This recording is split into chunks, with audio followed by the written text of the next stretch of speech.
প্রিয় শিক্ষার্থীবৃন্দ, অল্প কিছুদিনের মধ্যেই তোমাদের বোর্ড পরীক্ষা অনুষ্ঠিত হতে যাচ্ছে। আশা করি তোমাদের সবার প্রস্তুতি ভালো রয়েছে। ভালো পড়াশোনার পাশাপাশি পরীক্ষার দিন সঠিক স্ট্র্যাটেজি অনুসরণ করো সমান গুরুত্বপূর্ণ। তাই আজ আমি তোমাদের সাথে এমন 17টি পরীক্ষার কার্যকরী টিপস শেয়ার করব, যেগুলো আমি নিজে অনুসরণ করে বোর্ড পরীক্ষায় 95% প্লাস নম্বর অর্জন করেছিলাম। এর মধ্যে 6, 7, 12, 13 এবং 14 নম্বর টিপসটি বিশেষ গুরুত্বপূর্ণ। তোমরাও যদি এই টিপসগুলো ফলো করে থাকো, তাহলে তোমরা তোমাদের ব্যাড এক্সামকে বেস্ট এক্সামে কনভার্ট করতে পারবে। তাই ভিডিওটি শেষ পর্যন্ত দেখতে থাকো। নাম্বার 1, পরীক্ষার আগে রাত জেগে না পড়া। দীর্ঘ 2 বছর ধরে কঠোর পরিশ্রমের পর পরীক্ষার আগের রাতে মাত্র 2-3 ঘন্টা পড়াশোনা করে তেমন কোনো সুফল পাওয়া সম্ভব নয়। বরং চেষ্টা করবে কমপক্ষে 10 থেকে 12 ঘন্টা ঘুমানোর এবং পাশাপাশি পরীক্ষার আগের রাতে এবং পরীক্ষার দিন সকালে স্বাস্থ্যকর ও শক্তিবর্ধক হালকা খাবার গ্রহণ করার। নাম্বার 2, পরীক্ষার হলে যাওয়ার পথে জীবন বদলে দেয়া পড়াশোনা না করা। তোমরা অনেকেই পরীক্ষা দিতে যাওয়ার সময় রিকশায়, হাঁটতে হাঁটতে, এমনকি পরীক্ষার হলের গেটের সামনে দাঁড়িয়ে জীবন বদলে দেয়া পড়াশোনা করো। কেন? কি দরকার?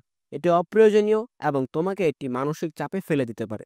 খুব প্রয়োজন হলে তুমি তোমার সাথে চিরকুট রাখতে পারো, যেগুলোতে শর্ট ইম্পর্টেন্ট ইনফরমেশন থাকে, যেমন ফিজিক্সের কিছু গুরুত্বপূর্ণ সূত্র, সমাজের গুরুত্বপূর্ণ সাল। এগুলো তুমি চোখ বুলাতে পারো। এর বাহিরে বড় বড় বই খাতা নিয়ে পরীক্ষার হলে যাওয়ার কোনো প্রয়োজন নেই। নাম্বার 3, পরীক্ষার হলে প্রবেশের পর রিল্যাক্স থাকা। সাধারণত পরীক্ষা শুরু হওয়ার আধা ঘন্টা পূর্বে হলে প্রবেশ করতে হয়। এই আধা ঘন্টা তোমাকে সম্পূর্ণরূপে পড়াশোনার জগৎ থেকে বাহিরে থাকতে হবে। কিছু আলট্রা লেজেন্ড স্টুডেন্ট আছে, যারা এই আধা ঘন্টা পরীক্ষার হলে বেঞ্চে বসে ঘুমটি মেরে মনে মনে পড়া রিভিশন করে। বিলিভ মি, এই কাজটা তোমাদের পুরো পরীক্ষাকে নষ্ট করার জন্য যথেষ্ট। যখন তুমি দেখবে রিভিশন দিতে গিয়ে কিছু সহজ জিনিস তোমার মাথায় আসতেছে না, তখন তোমার যে প্যানিক অ্যাটাকটা হবে, সেটা পরীক্ষার পুরো 3 ঘন্টা তোমার উপর কাজ করবে। তাই এই সময় ক্লাসের বাইরে হাঁটাহাঁটি করতে পারো, তোমার বন্ধুদের সাথে গল্পগুজব করতে পারো। তবে সাবধান, বন্ধুদের সাথে আবার পড়ালেখা নিয়ে গল্প করতে যেও না। Number 4, roll number, registration number এগুলো সঠিকভাবে লিখবে এবং ওএমআর শিটে বৃত্ত ভরাটের ক্ষেত্রে সাবধানতা অবলম্বন করবে। নাম্বার 5, খাতায় স্ট্যান্ডার্ড মার্জিন করা। তোমরা অনেকেই অনেক স্টাইলে বিভিন্ন রকমের স্কেল ব্যবহার করে মার্জিন করে থাকো। তবে এক্ষেত্রে মার্জিনের স্ট্যান্ডার্ড নিয়ম অনুসরণ করা উচিত। খাতার বাম পাশ থেকে এক স্কেল এবং উপরের থেকে এক স্কেল থেকে একটু বেশি ফাঁকা রাখবে এবং লাইন দুটো ইন্টারসেকশন না করে বাম পাশের লাইনকে উপরের লাইন পর্যন্ত রাখা মার্জিন করার স্ট্যান্ডার্ড নিয়ম।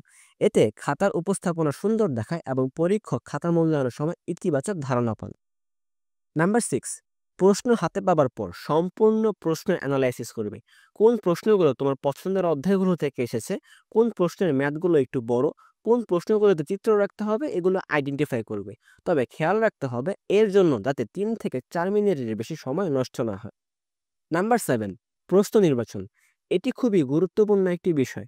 বলতে গেলে তোমার পুরো পরীক্ষা কেমন হবে তা নির্ভর করছে প্রশ্ন নির্বাচনের উপর। দেখতে সহজ মনে হচ্ছে, কিন্তু তুমি সেটা পড়ে আসোনি, কখনোই এরকম প্রশ্ন উত্তর করতে যাবে না। যে প্রশ্নগুলো তোমার পছন্দের অধ্যায় থেকে এসেছে এবং যেগুলো তুমি খুব সহজে আনসার করতে পারবে এবং দ্রুত শেষ করতে পারবে, সেগুলো আগে সলভ করবে। সাধারণ প্যাটার্নের বাহির থেকে প্রশ্ন আসলে সেগুলো উত্তর না করাই উত্তম। নাম্বার 8, উত্তর লেখার সময় প্রশ্নের সিরিয়াল মেনটেন করবে। বিশেষ করে সৃজনশীল লেখার সময় একই প্রশ্নের ক, খ, গ, গহ অবশ্যই একসাথে লিখবে। নাম্বার 9, কালারফুল পেন ব্যবহার করা। খাতার সৌন্দর্যতা বৃদ্ধির জন্য যে হাতের লেখা সুন্দর করতে হবে ব্যাপারটা এরকম নয়।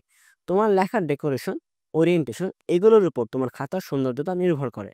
তাই চেষ্টা করবে প্রশ্নের ক্রম, পয়েন্ট, কোটেশন এগুলোতে কালারফুল পেন ব্যবহার করতে। সাধারণত এক্ষেত্রে ব্লু এবং গ্রিন কালার পেন ব্যবহার করা উত্তম। নাম্বার 10, উত্তর লেখার সময় প্যারা করে লেখা।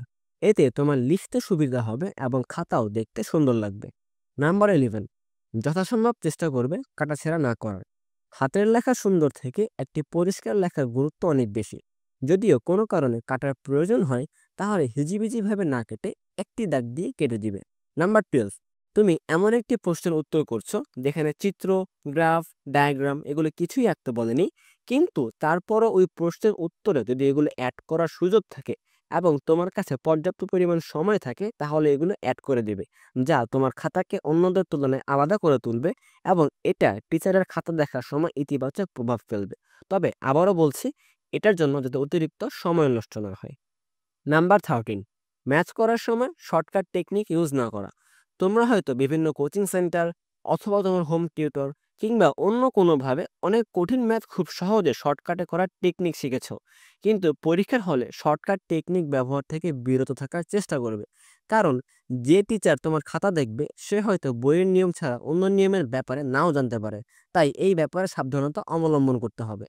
নাম্বার 14, ফুল আনসার করা। তুমি প্রশ্ন পারো বা না পারো, তোমার খাতায় যেন 100 মার্কের উত্তর থাকে। প্রথম দিকে যেগুলো পারো সেগুলো দ্রুত আনসার করে ফেলবে। এরপর যেগুলো পারবে না সেগুলো চেষ্টা করবে কোনোভাবে বানিয়ে প্রশ্নের টপিকের সাথে রিলেট করে উত্তর দেওয়া যায় কিনা। এরপরও যদি দেখো পারছো না, তাহলে তোমার মাথায় যা আসবে তা লিখে দিয়ে আসবে। যদি দেখো মাথায় কিছু আসতেছেও না, তাহলে আমার সোনার বাংলা, আমি তোমায় ভালোবাসি লিখে দিয়ে আসবা। তারপরও ফুল আনসার না করে পরীক্ষার হল থেকে বের হবে না।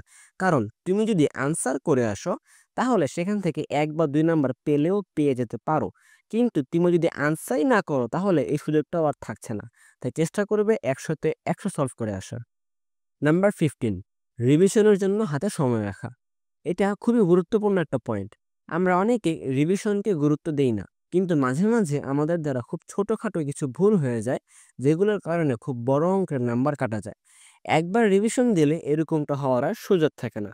তাই তুমি এমনভাবে পরীক্ষা শেষ করার চেষ্টা করবে যাতে তোমার হাতে অ্যাটলিস্ট একবার রিভিশন দেওয়ার সময় থাকে। নাম্বার 16, পরীক্ষা শেষ, সাবজেক্টের চিন্তাও শেষ। কোনো একটি বিষয়ে পরীক্ষা দিয়ে শেষ করার পর ওই সাবজেক্ট নিয়ে বিন্দু পরিমাণও আর মাথা ঘামাবে না।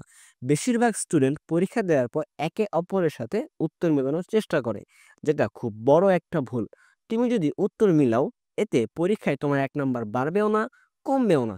বরং তুমি যখন উত্তর মিলাতে গিয়ে দেখবে তোমার একটা উত্তর হয়নি, তখন তুমি মেন্টালি ভাবে ভেঙে পড়বে, এবং এটা তোমার পরবর্তী সাবজেক্টের এক্সাম খারাপ করার জন্য যথেষ্ট। তাই পরীক্ষা দিয়ে সোজা বাড়ি চলে যাবে, একটা ঘুম দিবে এবং পরবর্তী পরীক্ষার জন্য প্রিপারেশন নেওয়া শুরু করে দিবে। Last but not the least, number 17, life প্যারাহীন। তাই কোনো প্যারা না নিয়ে স্বাভাবিকভাবে এক্সাম জার্নিটা শেষ করবে। মনে রাখবা, এটা জাস্ট একটা এক্সাম। অতিরিক্ত টেনশন করলে সেটা তোমার মানসিক এবং শারীরিক ক্ষতি ছাড়া আর কিছুই করবে না। ভালো পড়াশোনার পাশাপাশি তোমরা যদি এই টিপসগুলো ফলো করো, আশা করি ইনশাআল্লাহ তোমরা তোমাদের পরীক্ষায় সর্বোচ্চ নম্বর নিয়ে আসতে পারবে। Best of luck for your exam.